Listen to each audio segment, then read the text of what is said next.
Hi, this is Renee, and I'm blind. Welcome to my kitchen table and my continuing journey through uterine carcinosarcoma. So please pull up a chair and let's get started. So again, my name's Renee. I'm blind, so if I'm not looking at the camera or not even in the camera shot, please give me some grace. I'm also getting over a cold, so if I'm a little hoarse and raspy, that's why.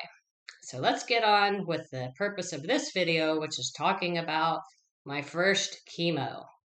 So as if you've been following me, I talked about in my last video how last week on January 22nd, I was scheduled for chemo, but as they started it, I was allergic to one of the preservatives and one of the anti-nausea drugs, so they had to stop. They rescheduled me.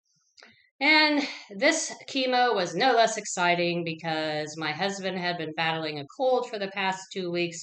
And lo and behold, 4 days before chemo was to begin, January 30th, I started coming down with symptoms: sore throat, some sneezing, some coughing, nothing major. The team said to keep an eye on it. I didn't have a fever. But the night before, I started coughing really badly, had a severe headache, got up Friday, January 30th, yesterday, and I said, I'm not doing it. Told my husband, I'm not going in, I'm not doing it. And I had called the nurse, said I didn't feel well. And I want to talk about this. Please have somebody in your corner when you're going through cancer treatment that can talk you off the ledge, because I feel like we're all going to get a little out of control, a little irrational at times, which I was yesterday. Of course, frustrated.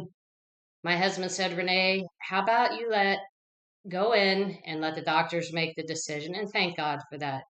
Thank God, because I was able to go ahead with treatment. So we went ahead. My husband took me in. They took my vitals. I was fine, no fever. They took me back, and my chemo nurse said, Are you sure that you're well enough for this? She goes, You look like you don't feel good, and I'm worried. So that sparked a bunch of testing for COVID, RSV, you name it. Then I got my chest x-rayed and more vitals. But it was funny. I had prayed the night before. I said, God, can you please just help me through this and make this cold better?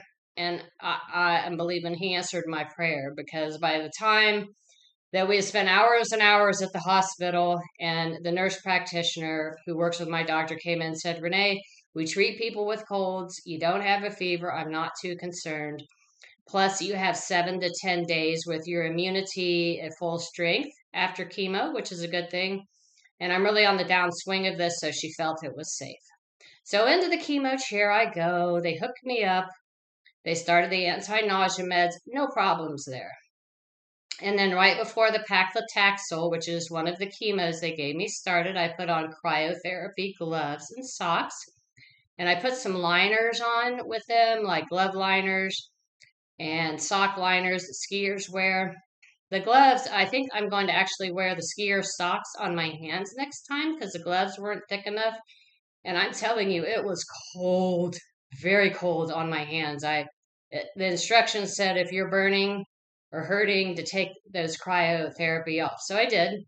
So all in all, I think I was able to wear the gloves on my hands probably 15 minutes, and maybe the booties a half an hour. And the purpose of those is so you don't have neuropathy. And I didn't have neuropathy, so that's good today. And I'll talk a little bit about my recovery today at the end of this, so you can know how I'm feeling. But I ended up going to sleep through the rest of the paclitaxel regimen, because they deliver it very slowly. And then they did the carboplatinum, which is about a half an hour, and that went well. Unhooked me, and away to home we go. I slept like a baby last night, and it was to start my anti-nausea med, my pills, when I got home the next day. They wanted you to start them the next day. I woke up at midnight. I said, well, it's the next day. That's fair game. 12:38, I took my first anti-nausea pill, and no nausea. 8:30, took my next one, no nausea. Was able to exercise, do yoga, feel great. Excuse me. So when I would say when I had yoga, when I did my yoga, I got a little queasy, not sick. I would say just a little queasy. My stomach was off. My energy felt a little more lower than it would. But I just was gentle, finished up my yoga routine. And then my husband and I put on an N95 mask. I feel it's very important, us as chemo patients, to really mask up when we're in public. So we went grocery shopping, and our regular guy at the grocery store, I had my hat on, and I didn't have my wig like I have on now. He goes, "Wow, you got your hair cut. That looks great." And so I told him I'm going through cancer treatment, but we went shopping. I came home. I put the groceries away. I want to let you know I'm feeling good. So here's my take on that. This is my second battle with cancer. First, breast cancer 11 years ago. I didn't have problems with nausea, vomiting, fatigue then. I seem to be feeling fine now, but it is a possibility. They will tell you that it's a possibility. So I say take it day by day. And I also had ginger pills, which you can get those online. You could chew them, and I ate those between my medications for nausea. I'll take my next uh, anti-nausea med at this afternoon sometime. I'll have to look. I'm probably getting due to take it, but you take it 3 times a day. But so far, so good. I am feeling really good. Um, First installment of chemo went well. I'm feeling encouraged. Again, I'm glad my husband talked me off my ledge. Please find your support person. So if you found this video helpful, which I hope you did, then please hit like and subscribe so other women going through this cancer can find some support and hopefully encouragement and laughs.